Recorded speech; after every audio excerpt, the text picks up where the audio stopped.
Welcome, everyone, to MICAH St. Paul 2024 Virtual Bus Tour. I'm Sue Watlov Phillips. I'm the Executive Director. I'm going to be your tour guide, and I will be your bus driver. So hang on. John usually is a bus driver for this. I'd like to introduce to you Roy Magnuson, who's going to give you a welcome from MICAH and tell you a little bit about his work, too. Roy?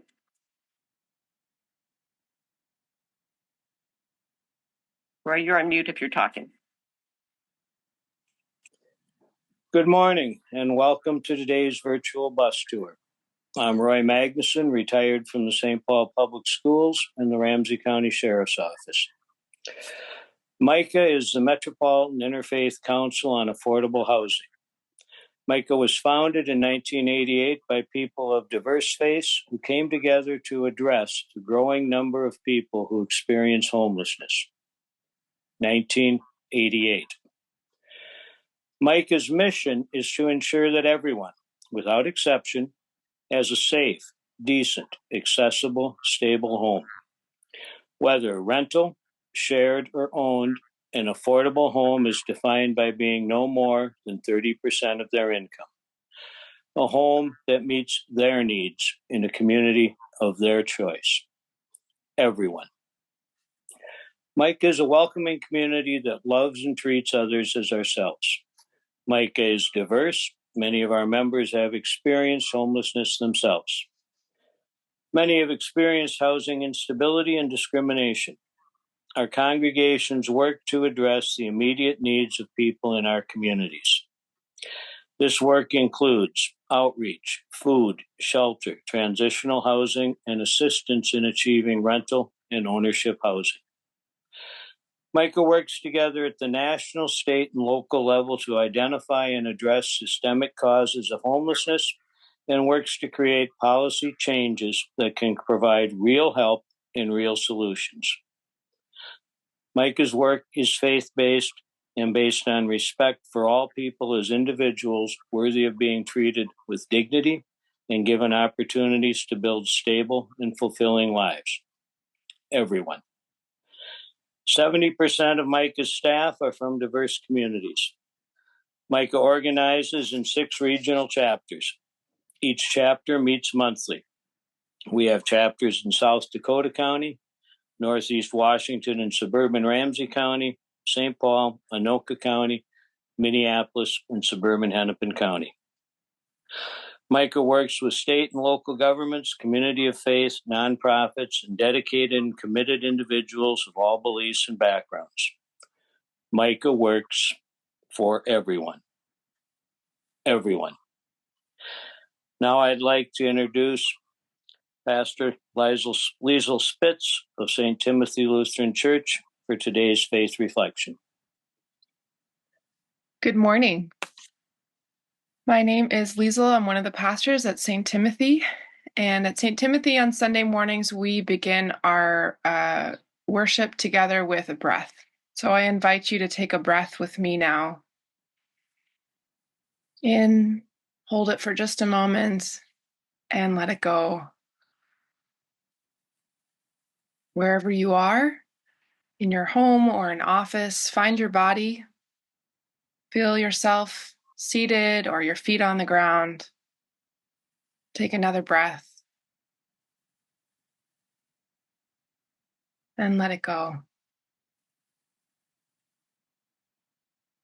What we need is here. What we need is here.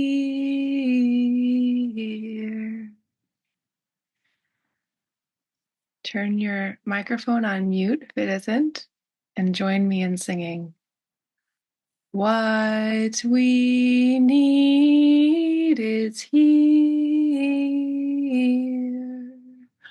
What we need is here.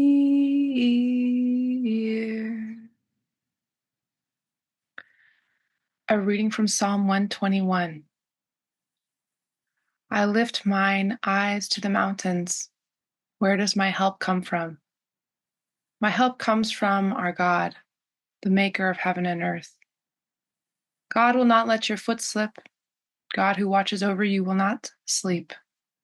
Indeed, God who watches over Israel will neither slumber nor sleep. Our God watches over you.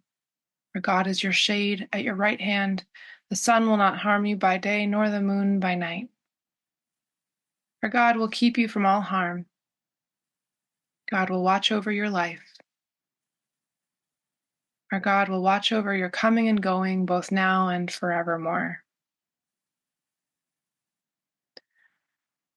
What we need is here. What we need is here.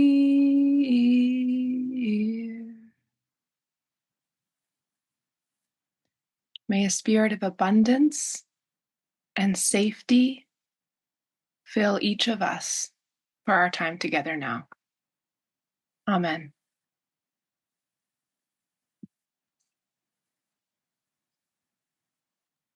Thank you so much, Pastor. What a beautiful, great voice, too. Thank you so much. What an incredibly inspiring moment of reflection. So again, thank you for joining us for the MICAH bus tour. Our theme this this fall is homes, not criminalization. Many of you may be aware that the Supreme Court ruled this summer that communities could actually criminalize people experiencing homelessness that were living on public property. Minnesota opposed this ruling, and we were one of several states and communities that opposed it and filed a MICAH brief saying that we should not be criminalizing people experiencing homelessness.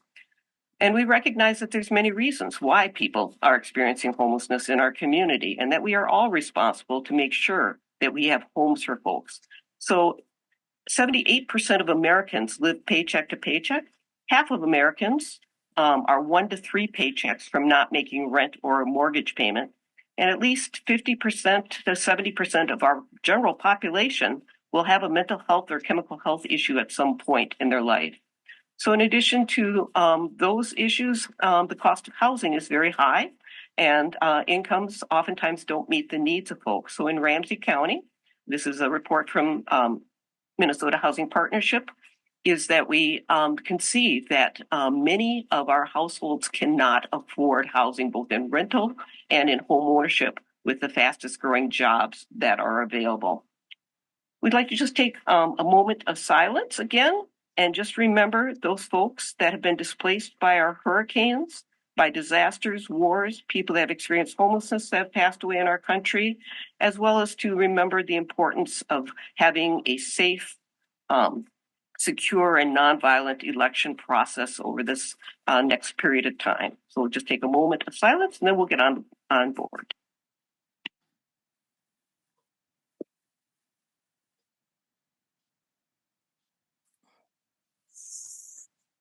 Thank you. So the rules of the bus.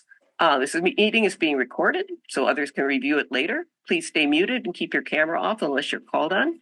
Jean will be our timekeeper during the presentation, so you'll see a little message to all of us that we're getting towards that 10-minute for each of the stops. To ask a question or raise your hand, you can do that by raise the hand button or comment in the chat. We'll try to get to questions if we have time, but because of the shorter presentation, we may not be able to do questions. So please put your questions in the chat. We'll ask speakers to respond to that. If at any time your audio or video presentation seems choppy, or try to turn off your camera feed, and sometimes that works. And please, no spitballs. Okay, so let's get on board. And we're going to head to our first stop as the little bus goes zipping by here, down to Interfaith Action Project Home. And turn back to Roy to introduce Sarah. And welcome, Sarah Legal from Project Home. And Project Home does many wonderful things in emergency shelter and case management. And Sarah, why don't you take it away and tell us what you have? Thanks, Roy. Good to see you again. Thanks for pulling into our lot. We're about ready to get out and go through our beautiful building. I want to say be very careful, please. Let's not run over any of our kids who are getting on buses and vans off to school this morning. So if you don't already know, all of the kids who stay at Project Home still go to their home schools. So we have kids right now going to schools in Maplewood, North St. Paul, Roseville, a lot of kids in St. Paul Public Schools, various ones from Highland. We've got some seniors over at Central, all across the city. We even have a couple kids whose home school is in Apple Valley. So it's quite a trek for them in the morning. They're up and out of here pretty early. So let's see. If I can share my screen, I'm going to pull up my little PowerPoint so you can actually see some pictures as we go through the building here. All right. It says we're sharing. Oh, wait, there we go. Hey. Okay. I think it's coming up. Yay, there it is. Okay.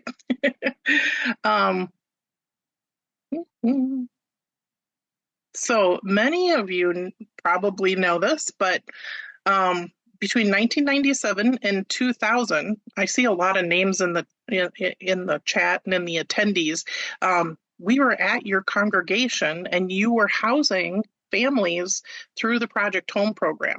And I also want to let everyone know, like before 1997, between 1994 through 1996, MICAH actually had a huge part in making what is now Project Home happen. So there was a lot of overflow and no place for families to go. So MICAH stepped up with, then we were called the St. Paul Area Council of Churches, and grabbed people to, grabbed congregations who were willing to open their doors. And that's where we housed families. So for over 20 years, that's what happened when families couldn't fit in our county shelter system, but the numbers grew astronomically.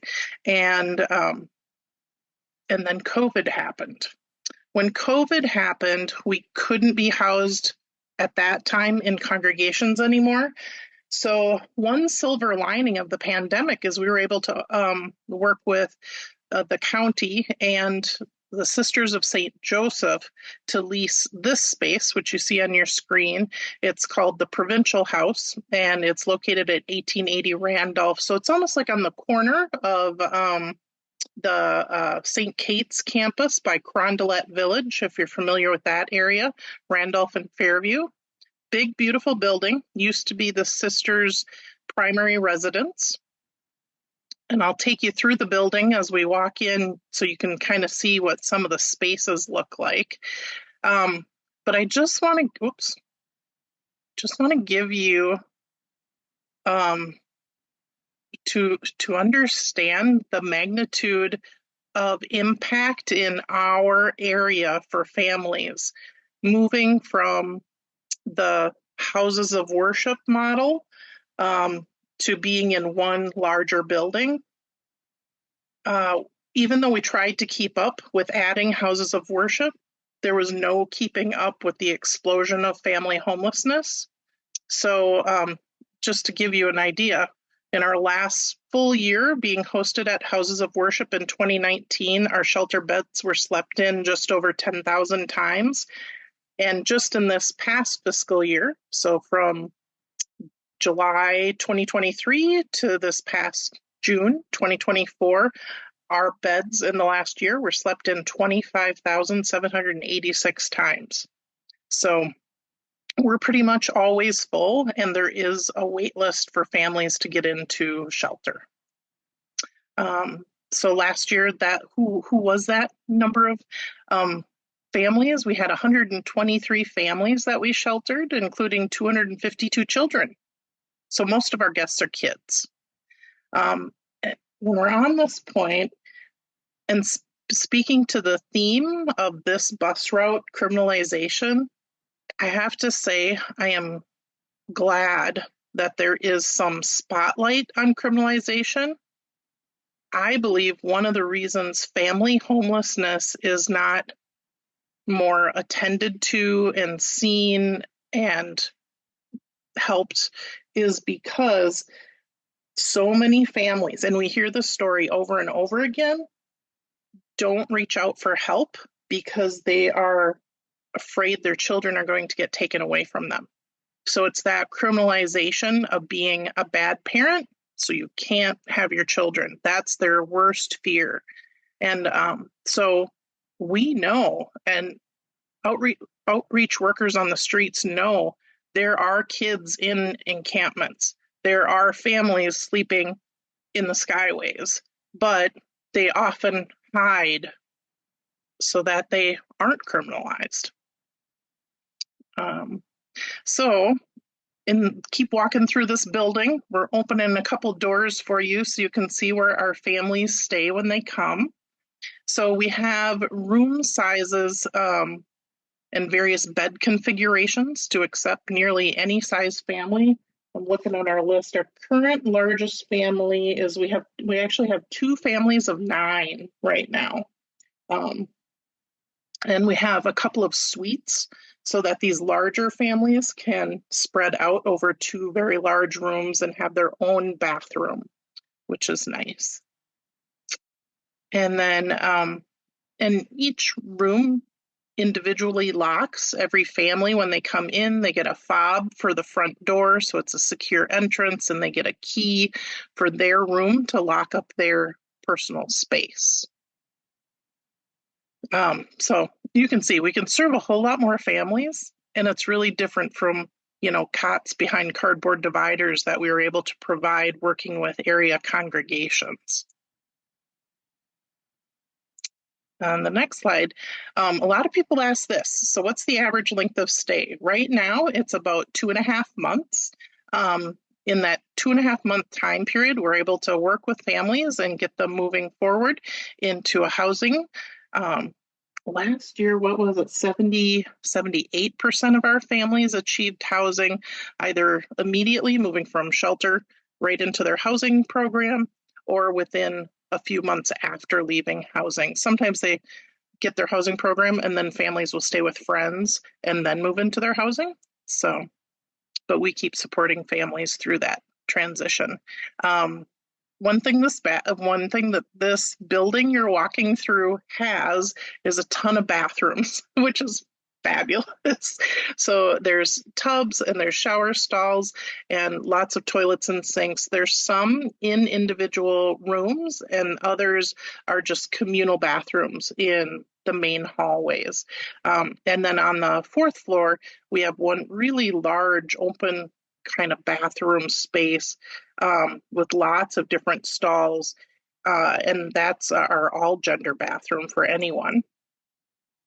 And then kind of sprinkled throughout the entire building, as you walk through, you can see there's offices for intake staff, family advocate staff, our rapid exit housing case management staff, and we also have an office for our visiting health providers. We have nurses who come in and also mental health providers. One thing that we do at Project Home is encourage our families to work with our staff on budgeting and savings. So if you think, while they're with us for those 2.5, 3 months, families do not have to pay rent. They don't have to pay electric or heat. They can catch up on bills if they need to, but they can also hopefully put away a little bit. Just because they're in shelter with us doesn't mean they have no income. Usually our goal is to kind of work with each family to decide, like, okay, where's your income at and how do you want to make that grow over the next couple of months until you get your housing. So very exciting, but our families last fiscal year left shelter on average with just over $1,150 in savings. So that's a great little nest egg just to get started in their own places again. So there's plenty of comfortable meeting space and lounge space and play space throughout the building. This is on the main floor. My family advocate staff make sure the spaces are filled with books and toys and games and that they're just comfortable. We have janitorial staff that help keep it cleaned every day. we run 24/7, so busy place to keep it clean, but we do, I think staff do a really good job. Up on our 4th floor, we have a family lounge and a computer lab, a children's play area, and those all gender bathrooms up there. So that's a really great space for families to utilize. So some of the rooms are really small, right? So it's really nice that they can spread out in these common rooms. I need to take a new picture of the book area because we had a Girl Scout last year for her gold award do a whole new reading corner, reading nook, and this area looks really different now. It's really huge, lots of more books, and they're all kind of categorized by age and reading level, which is awesome. So Sarah, we're going to sorry. move on pretty soon. So Okay. you have some other slides you want to show real quick, and then we'll. Yep, we'll do. Okay. Thanks. Boop. I want that. We have outdoor space. Oh, Great. So yeah, so I think I just want to wrap up by telling you, we really, really love being here, and we've some of you, especially St. Tim's, I see Liesl, that wonderful thing. But we've started using houses of worship and partnering with them for our new Faithful Hospitality project. So congregations can still host families, but we also still need to keep Project Home going in this bigger space because we have so many families waiting. So that's in a nutshell, what I wanted to share with you. Okay, back on the bus. Thank you so much, Sarah. That's wonderful. If you'll stop sharing, I'll get us back onto the bus, okay? Yep. Thank you. Great work. It's wonderful to see the new space. Doing that right? Stop share. There we go. Thank you. Thank you. Thanks, Sarah. All right. And here we go on the bus. And we're going to take a quick little ride here over to Freedom from the Streets. And at Freedom from the Streets, Janelle Freeman Anderson, the founder and president of Freedom from the Streets, is going to give us a background and an update. And Freedom is an advocacy group of and for unsheltered people. Janelle.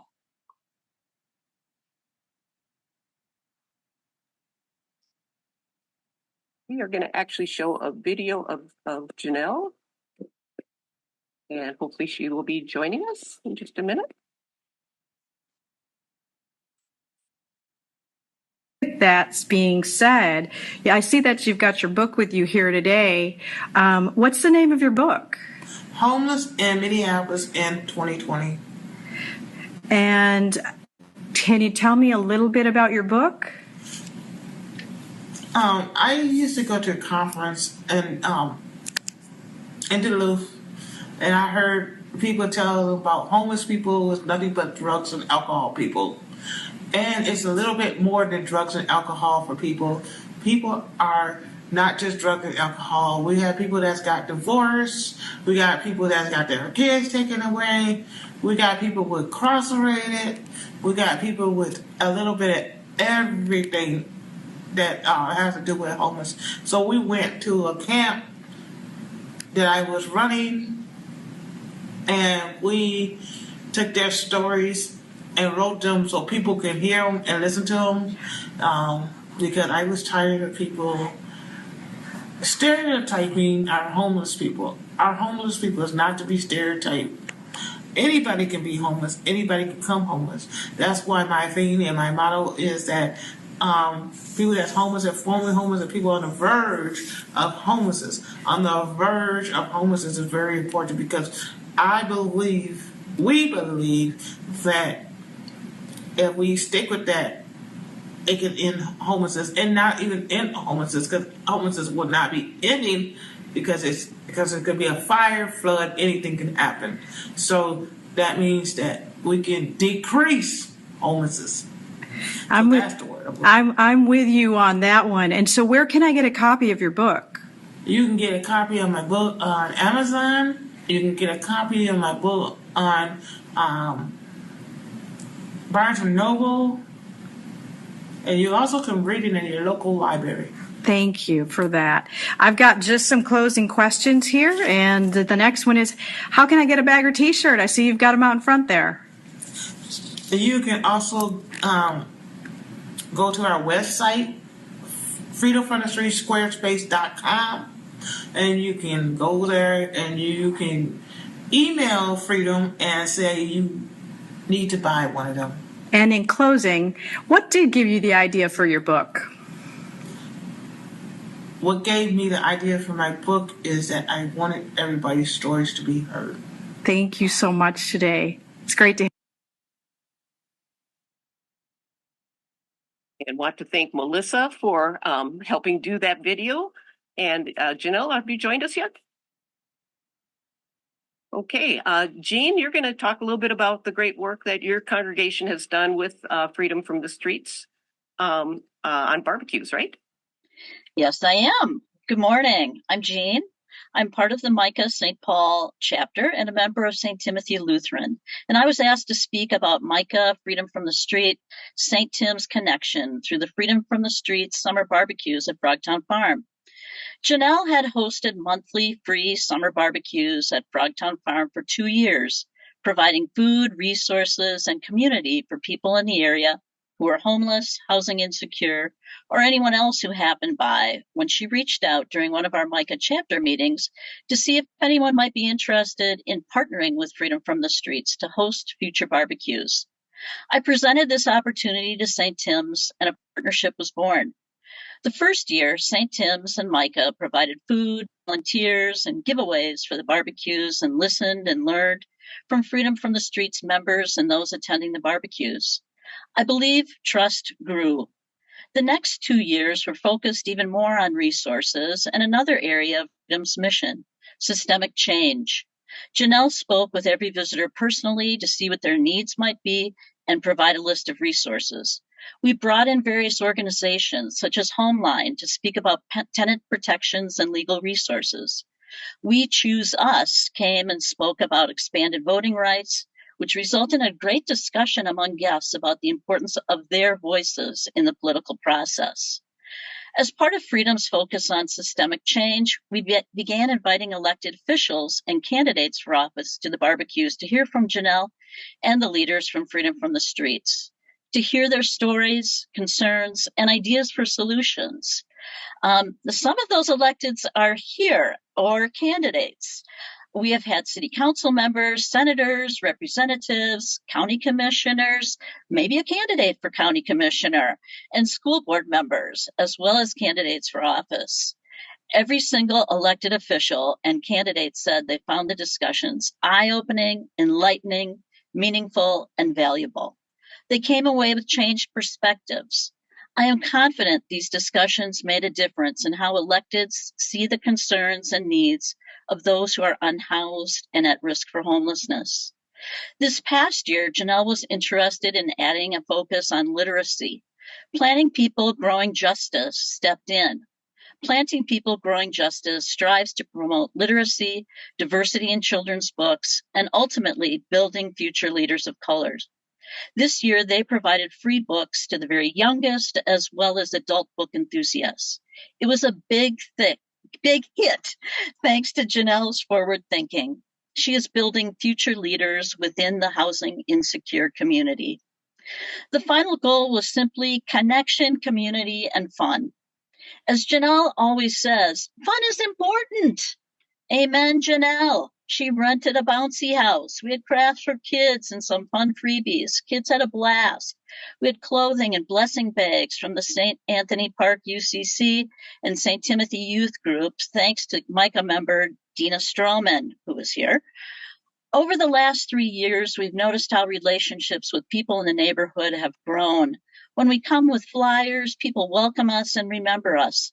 On barbecue days, neighbors bring games, guitars, do spoken word performance, and pitch in with grilling and hospitality. People remarked that it felt good to be part of the community. Our congregation has been enriched by our partnership with Freedom from the Streets and MICAH. We've made connections serving side by side. We've had fun together and hopefully made some sort of difference. These connections extend beyond the barbecues. This has been a great gift to our congregation, and we look forward to our continuing partnership. Thank you so much, Jean. And MICAH is so committed to making sure that people that have experienced homelessness, on the verge of homelessness, are at every decision-making table. As was mentioned earlier, 70% of our board and staff are from diverse communities. Over half of our board and staff have experienced homelessness or housing instability or discrimination. I'm going to ask Linda to join us for just a minute and talk about MICAH's Speakers Bureau real quick, and then we're going to move on to our next stop. Linda?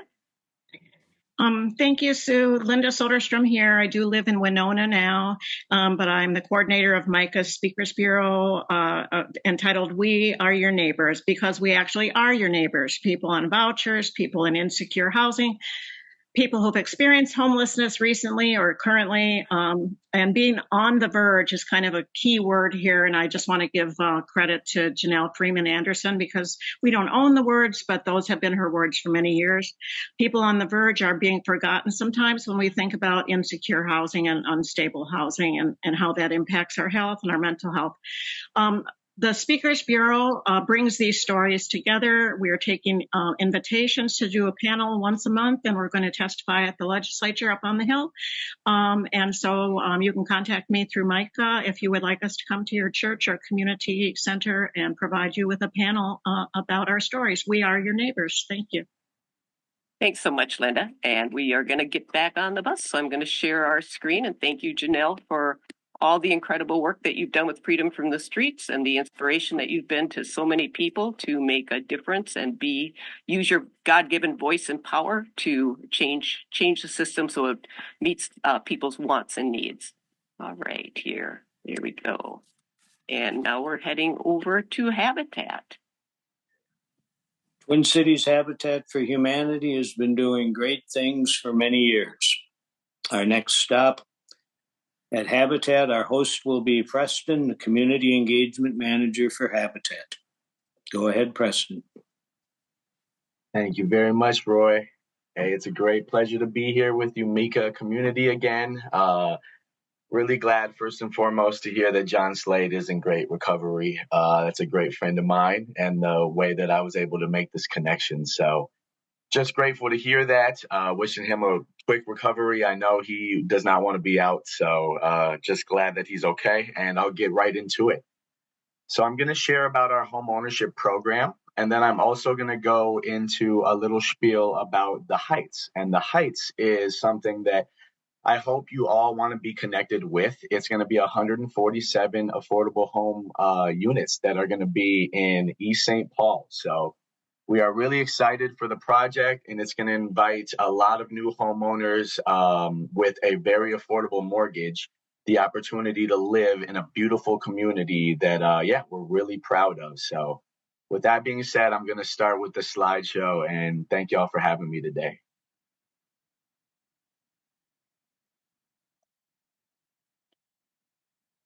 Right, and here we go.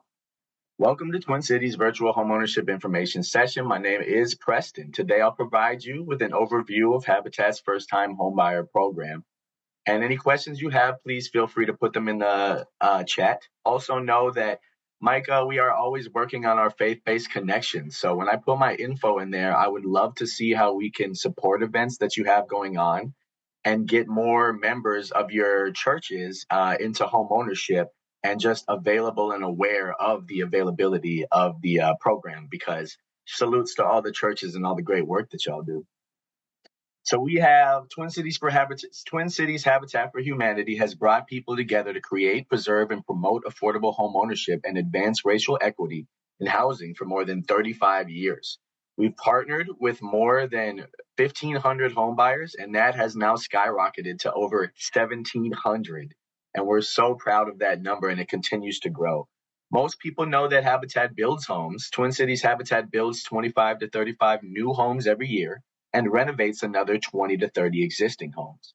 Twin Cities Habitat for Humanity also offers mortgage lending, home ownership education, and one-on-one financial coaching services, all designed to expand access to affordable home ownership to first-time home buyers. So we're across this 7-county metro, y'all, and we're always working on just getting to every crack of those areas to let people know. There are unique advantages to buying a home with Habitat. We offer extremely competitive 30-year fixed mortgage rates with no mortgage insurance requirement and monthly payments capped at 30% of your household income, including assistance with down payment and closing costs.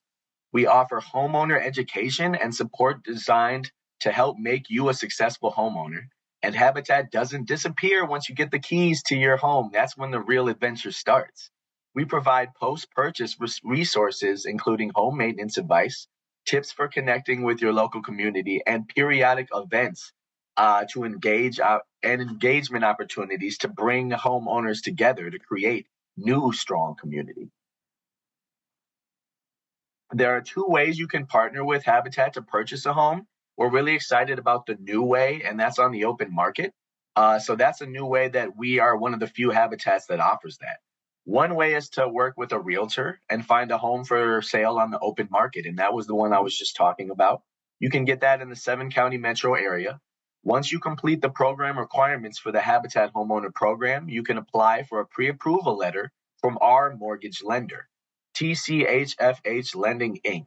And then you can search for with confidence for your home with that affordability letter. And it'll be homes that you can afford because you'll have the number there of how much you have to spend. Or you can choose to buy a Habitat built or renovated home. You'll find detailed information about currently available homes on our Home Finder website. No matter which home buying path you choose, once you find a home you want to purchase, you'll apply to a loan through TCHFH Lending Inc. That is our wholly owned nonprofit mortgage company, which offers our True Path mortgage product to low and moderate income families across the 7-county metro. You'll find more information about TCHFH Lending Inc. and the True Path mortgage product at our website, truepathmortgage.org. To be considered mortgage ready and eligible for our programs, you will need to have the following requirements: 1 or more years of continuous employment with a company, organization, or 2 years if you're self-employed, a credit score of around 620, 6,300 in savings, and less than 1,000 in collections. Less than 13% of your monthly income also can't be spent on repaying debts, including credit cards, car loans, and student loans. That percentage does not include your rent, of course, because you'll be paying a new mortgage, so we don't include that one. You must also meet the income requirements, of course. And if you don't meet all the requirements to be eligible for the homebuyer program right now in terms of the mortgage ready numbers you just saw, you can also still apply for our financial coaching program. And this is something that makes us so special. That program focuses on getting your finances in order so you can then buy a home. We call this mortgage readiness when you're ready, and those were the blue numbers. In the financial coaching program, homeownership advisors work with you to make a plan to build your credit, create a realistic budget, and increase your savings. Many Habitat owners begin their homeownership journey in our financial coaching programs. And the success stories from financial coaching or mortgage ready are bountiful both. This way, though, we just allow a little more flexibility and help people to get their scores up to what we deem mortgage ready. If you do not have a credit score, that's okay too. You can work with a homeownership advisor, and we can work with you to find and build a qualifying credit score. There's also a limit on the amount of past due debt you can have when starting the program. If you have any collections, they must be less than $2,000. That increases to $4,000 if they're all medical. You must also have less than $1,000 in judgments and total monthly debt payments, including credit cards, car loans, and student loans. They cannot exceed 18% of your monthly income. If you have a Chapter 7 or Chapter 13 bankruptcy in your credit history, it must have been discharged more than 2 years ago, and you must have at least 1 year of new credit established. Finally, you also have to meet the income requirements. So this, as you can see, is the chart that will break down family size over here on the left, and then also show you the minimum amount of money that you can make yearly. And that's going to be defined your household income. For most households, we'll be looking at total gross income, which means that what your household earns before taxes and other deductions are taken away from your paycheck. If you are self-employed, your net income will be used to determine your annual income. So expenses from your business are subtracted from your gross income, and your annual income is the amount left over. These are the requirements for both our financial coaching program and our home buying program. You may have noticed that the qualifications and requirements for our coaching program application are different than the qualifications needed for Mortgage Ready. Once again, that's a testament to our financial coaching program and the uniqueness of it, which allows for clients to come in, be almost ready to purchase a home, and then they'll work with our incredible staff to get over that hump and then purchase their dream home and start building that financial legacy for themselves and their family. This is Leandra. I just love to point her out because on top of this being a great message, she is a homeowner that has purchased with us, and she's an incredible advocate for what we do. I just received an email from her yesterday off of a break and have 6 more people to contact and assist with our program that Leandra has done the grace of, sending them our direction and letting them know of the success she had in the program. So thank you, Leandra, real quick. If you believe you qualify, the next step is going to be to apply and start the process. The first step will be an eligibility form that you can find on the link that I provided earlier. Also, know that you can reach out to me and I can get you that link and you can share that out with anybody that you would like. To complete that form, you will need to answer questions about your income, household size, credit, debt, and savings. This form is not your application, but it's the first step toward getting access to an application. Based on your answers, we'll send you an email to confirm that you're eligible to apply for either the financial coaching or the homeowner program. We'll then send you an email indicating that you're not eligible for either program at this time, or if you are eligible to apply, you'll receive a link to access the full program application. Myself as community engagement manager, that's something I specialize in, and it's helping people with that eligibility form and that application, y'all. Because one thing we all are aware of here is that folks that aren't used to programs and have grown wary of programs and intimidated and fearful of them because maybe not successful in them or just fear through other experiences they've had in life, all justified. We understand that people get nervous. So my job has really been as a specialist to really help people, find them in the community, find those people that financially are so close, and then let them know we have the assistance for you to come in office and we'll assist you with the entire application process.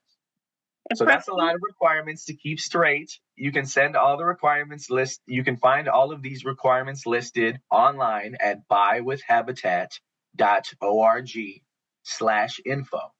You may have questions about your individual family circumstances or friends. Feel free to contact us. And once again, I'll leave my info in the chat or at apply@tchabitat.org. You can also leave us a message or call our organization line for questions, and that's going to be 612-540-5660. So Preston, we're going to need to move to our next spot. Could you just say real quickly, just a real quick update on what the build is that's happening right now? Not a problem. So let me just get back off of sharing, and here I come. Yeah, so this is the project in East St. Paul is 147 units, y'all. And we're really excited because they are also going to have some of the highest efficiency ratings of any project in the cities. They also have it's one of the largest affordable housing projects accomplished. It's going to be on the Old Hillcrest Golf Course in East St. Paul. Over 1,000 housing units as well as 1,000 job opportunities. So we're really excited, and we just want to get the entire state and St. Paul, East St. Paul specifically, aware of these opportunities so that we can assist them getting into these homes. There'll be a 5-acre park and a lot of open spaces for people to just utilize, experiencing and loving their home, nature, and getting to meet and have fun with their neighbors. So thank you for your time. Thank you so much, Preston. Really appreciate it. And you can get more information on that build on your website, I assume, too, right? Yes, you can, for sure. Okay. Thank you, Preston. And we are going to move on to our next stop. And again, thank you, Preston. And get our little bus moving here. And we are heading to Purple People. Yeah, in just a minute. Just wanted to read the quote from Jimmy Carter, who just turned 100, who's done millions of units across the world. I have one life and one chance to make it count for something. My faith demands that I do whatever I can, wherever I am, whenever I can, for as long as I can, with whatever I have to try to make a difference.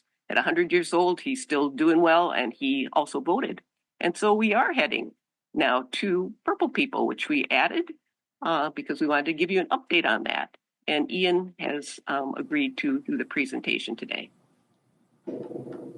Hello, everybody. Yeah, my name is Ian Buck. I have been involved with the Purple People Coalition since it got started.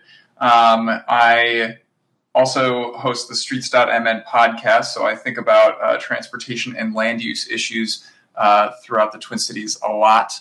And yeah, we're going to give a little overview of like what the Purple Line project is, how do the Purple People fit into that, some recent developments, where we can go from here. So the Purple Line is a bus rapid transit project by Metro Transit. Bus rapid transit differentiates itself from your ordinary local city buses by having a series of strategies that allow it to go much faster.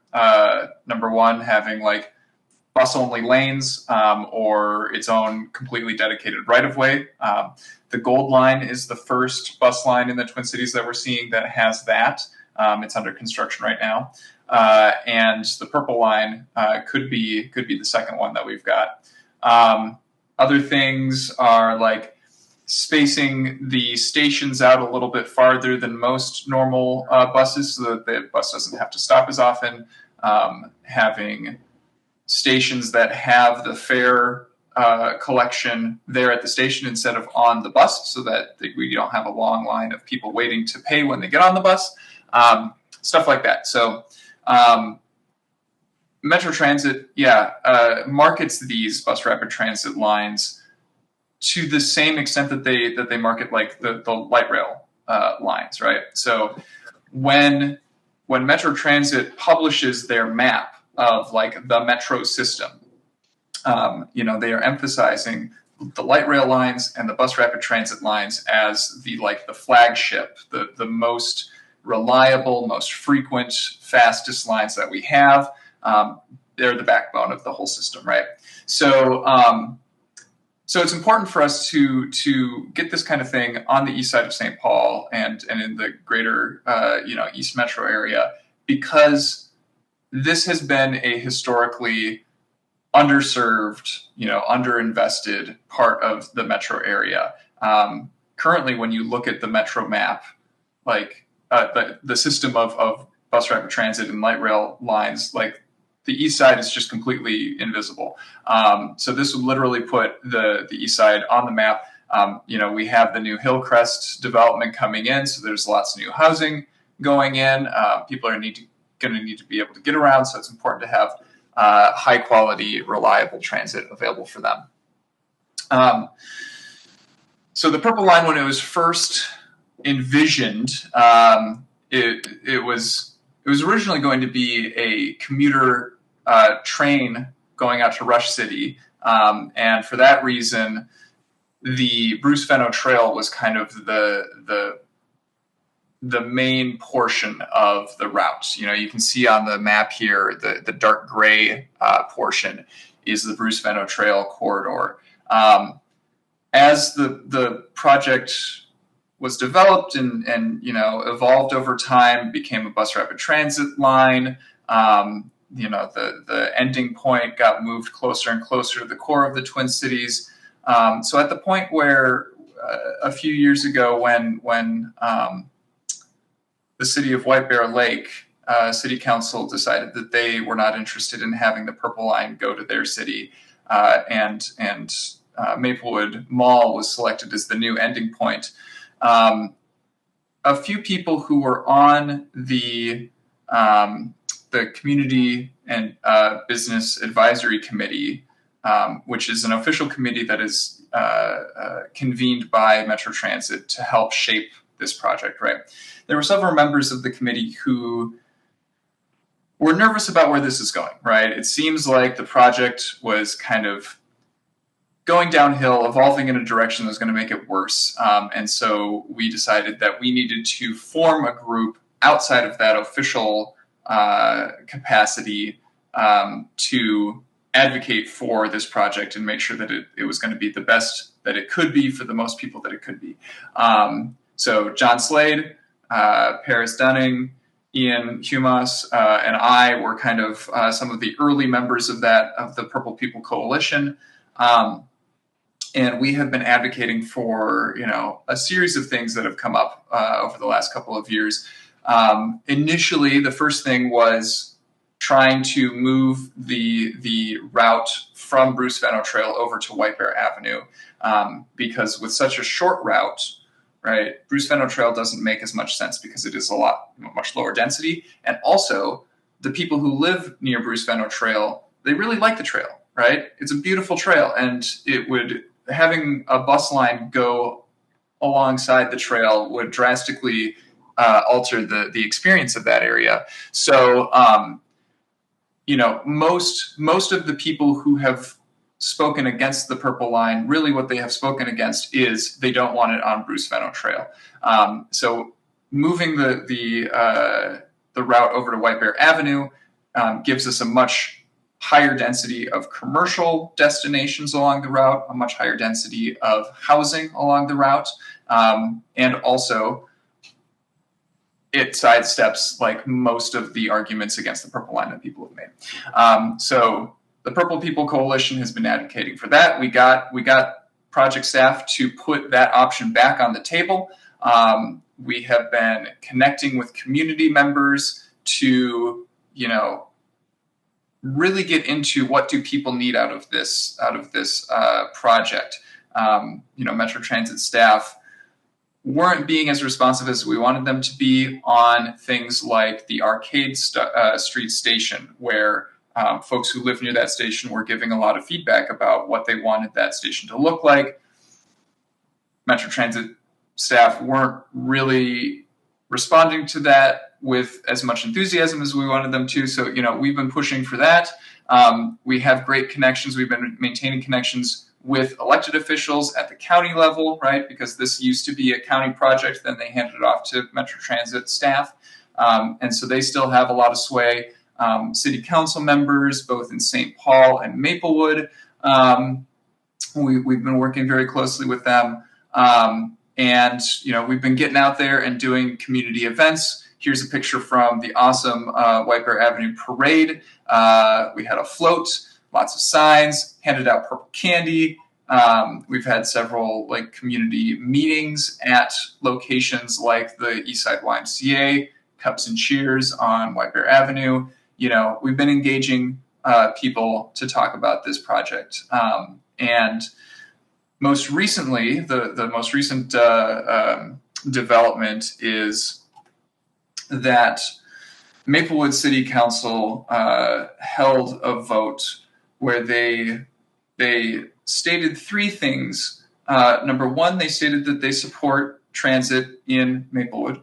Number two, they said that they opposed having a Purple Line on Bruce Venno Trail. And number three, they said that they opposed having the Purple Line on White Bear Avenue, which is a very confusing set of three things to hold true at the same time.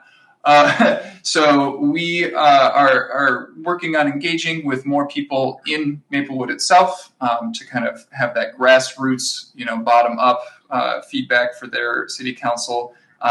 Also, several members of their city council are up for election in 2 weeks. So the makeup of opinions on the Purple Line may shift drastically on their city council pretty soon. And so we're hoping that they can revise the vote that they took thank you, Ian. On White Bear Avenue. Yeah. If you like my voice and you want to hear more about the Purple Line, we have an entire hour-long podcast episode about it. I'll post a link to that in the chat. Thank you so much, and thanks for stepping in and doing the presentation today. I know it was kind of last minute asking you to do that, but we wanted to give an update on our rapid transit bus drive as a tour as we're going through the wonderful, great work that's being done. And are going to head to our last stop here, which is at the Capitol, and MICAH's our office now is right across the street. And I'm going to just do a really brief policy update on federal and state level. Again, I'm Sue Watlov Phillips, the Executive Director of MICAH and also board member of the National Coalition and policy co-chair, and been serving God for over 58 years, working with people experiencing homelessness.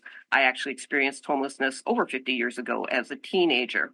So as I mentioned before, there's many reasons why people are experiencing homelessness, and we need to have an all-of-government approach as well as an all-of-community approach to making sure that we are preventing homelessness and ending homelessness and quickly getting people into housing and making sure that we have enough housing in our community. Most of you are aware that we are in what's called a continuing resolution. Congress did not pass a budget by the end of September. We did not go into a government shutdown, but we're basically operating on the same level of funding that we did last year, which is not enough for us to keep going everything that we need to have in the housing arena. It wasn't enough in 2024, and in 2025, in fiscal year 25, on the federal level, it's not enough to keep everything going. The other issues that we have, as you've probably heard in the news, is that we don't have enough money to deal with disasters. So FEMA has enough money for the last two hurricanes. We have hurricanes all the way through the end of November, and the Small Business Administration is out of money. So Congress is in recess until November 12th. But we are trying to have them come back early to put $100 billion, what's anticipated, to actually deal with this. We also still need to deal with the actual 2025 spending bill. On the state level, we are going to be starting our 2025 session in January. And the major issue that we have there is that we've had great influx of dollars during the pandemic from the federal government, most of it one-time dollars. And then we had historic sessions in 2023 and 2024 that gave us a great deal of resources for the entire continuum of housing, from prevention, shelter, outreach, day shelters, transitional housing, supportive housing, rental assistance, home ownership, manufactured home communities, a wide variety of tenant issues, the child tax credit. But we did not, most of the dollars into housing was one-time funding. So we don't have enough money in the base funding to actually do and keep everything going that we have going right now. So we have a number of different campaigns that we're working on with the Homes for All Coalition, including the constitutional amendment that would put into our Constitution a dedicated source of funding of about almost $500 million per year. So as we continue to send out constant contact to you, we encourage you to keep an eye out for that. You can sign up at MICAH.org for our constant contact. And this is a way that you can then advocate for legislation that we'll be promoting during the 2025 session. Plus, we will also have a policy breakfast in the early part of the session. And John Slade, our senior organizer, who you've heard is out on medical leave right now, Lord willing, will be back joining us by that time. And just a couple of additional things. The St. Paul chapter meets the third Thursday from 5 to 6:30. Right now, I am the contact person for that while John is out. And then we have two more virtual bus tours coming up, the Housing for All and the Minneapolis one. Encourage you to join us for those also. And then finally, faith in action. This is from Pope Francis. We can find no social or moral justification, no justification whatsoever for the lack of housing. So at MICAH, we believe that we must demand that all of our systems and organizations do what is needed to guarantee everyone, without exception, has a safe, decent, accessible, and affordable home. We want to thank you all for joining us today, for the incredible work that you are doing within our community. We are all blessed by your willingness to share with folks in the community, to be a welcoming community, and to advocate that everyone, without exception, has a home. Thank you so much for joining us for the St. Paul virtual housing bus tour today, and we hope you have a blessed day. Thank you.